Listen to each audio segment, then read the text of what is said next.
یعنی فقط امیدوارم که پولمو دور نرفته. فاکینگ 3 میلیون تومان شد این چند تا کارتونه که دقیقاً دستم می‌بینید که یه سری محصولات پوستی هستن که از داروخانه خریدم. واقعا هیچ ایده‌ای ندارم که قراره چه اتفاقی واسه پوستم بیفته.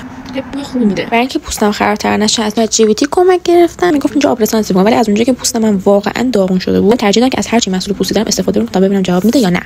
اردنوری بزنم. آره خلاصه میخوام هم اردنوری بزنم شاید فرج بشه و پوستم بهتر بشه. بعدش یه تصمیم دیگه گرفتم که کوزولکس بزنم. بله از اینجا من تصمیم گرفتم که هر چیزی که دستم هست به صورتم بزنم که پوستمو نجات بده. فقط خدا به داد برسه. و اینجا هم رضایت مشتری میبینید.